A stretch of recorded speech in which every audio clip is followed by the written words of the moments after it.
नमस्कार किसान भाइयों, आज हम बनारी लैंपस लिमिटेड आए हुए हैं, जहां पर हम मुलाकात करेंगे। सर, आपका शुभ नाम? लाल किशोर प्रसाद। लाल किशोर प्रसाद जी से। ये लैंपस का अधिकृत धान क्रय का सेंटर है, जहां पे ये मैनेजर पद पे कार्यरत हैं, और इनके पास आज हम मिलने आए हैं और अभी हम इनसे बातचीत करेंगे, क्योंकि इनका भी उद्देश्य है एफपीओ का गठन कर किसान को अधिक से अधिक लाभ देना।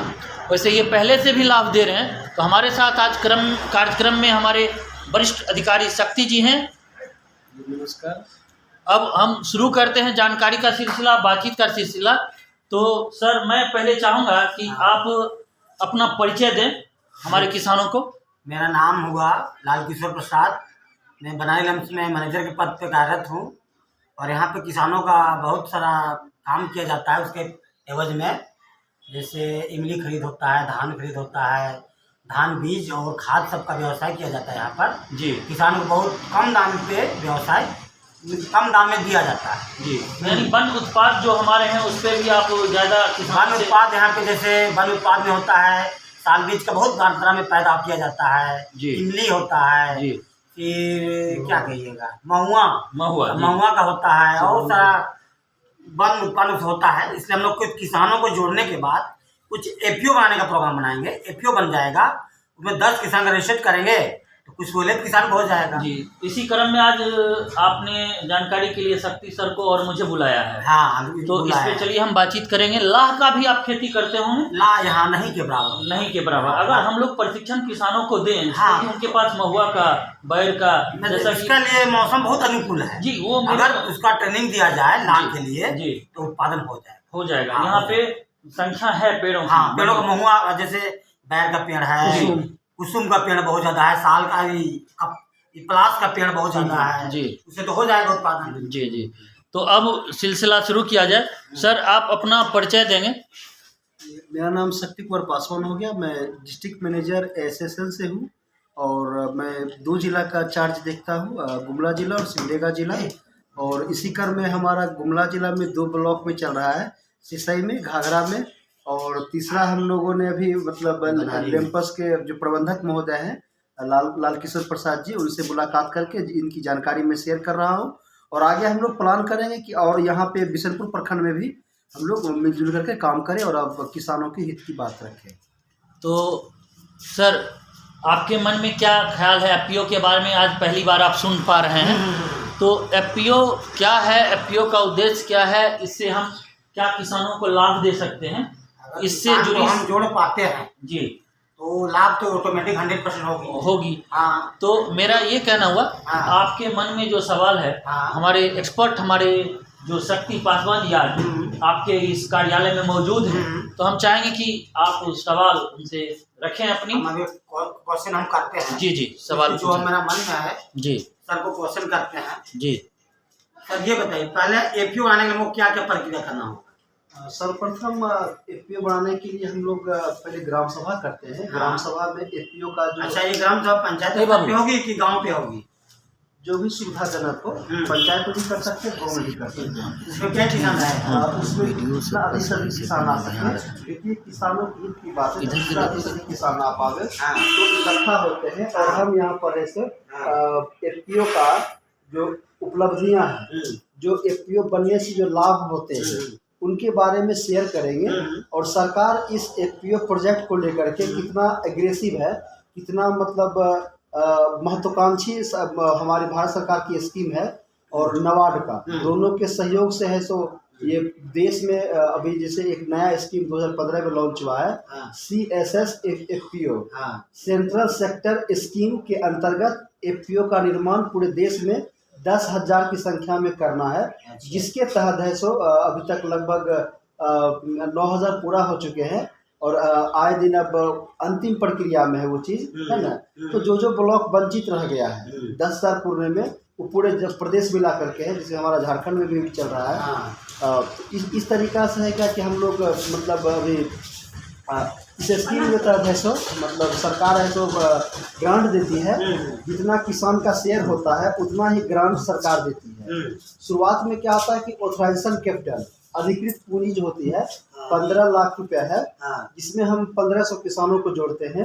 सरकार उसके अगेंस्ट में 15 लाख रुपया अनुदान देती है, जिस दोनों मिला के 30 लाख रुपया हो गया। हाँ। और ये 3 साल के लिए हैंड होल्डिंग सपोर्ट कोई एनजीओ या कोई संगठन उसको करती है। जैसे हम करेंगे तो हम ही करेंगे 3 साल। हाँ, 3 साल आप करेंगे और उसके लिए जो भी अधिकृत पर्सन होंगे हाँ। वो मतलब आपको टाइम टू टाइम गाइड करेंगे। हाँ।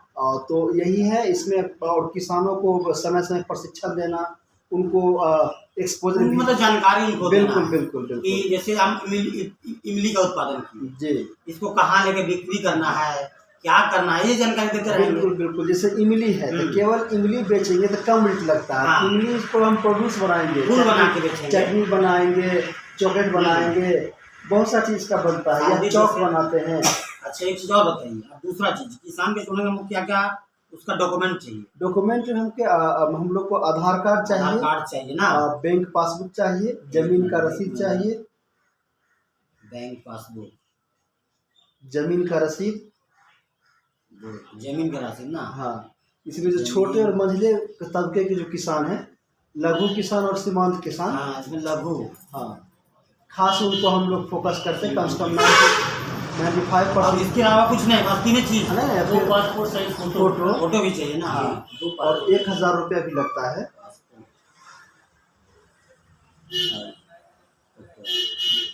दो पीस ना, और 1000 रुपया लगता है शेयर। 1000 रुपये शेयर। हाँ, शेयर खरीदने के लिए।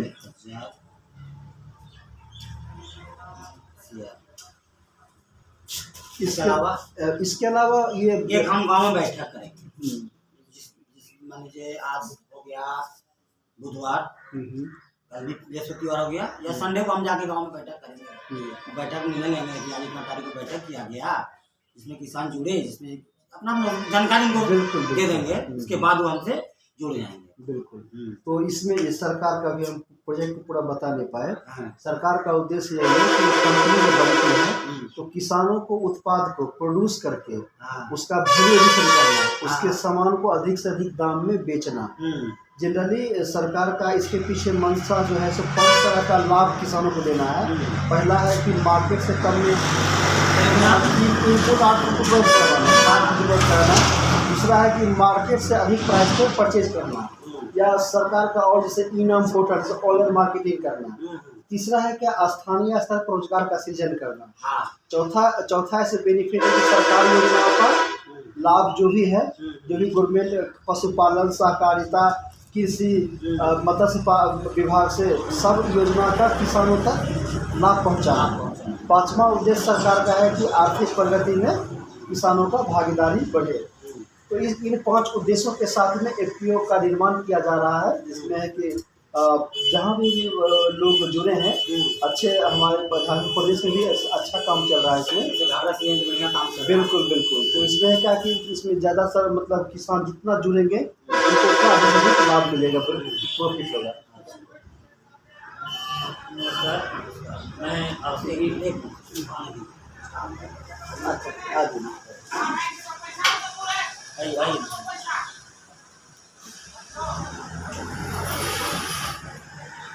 मैं आपको ये कहना चाह रहा हूँ कि जितनी बातें आपने सुना, इसका ओवरऑल समरी ये है कि हम किसानों को संगठित क्यों कर रहे हैं।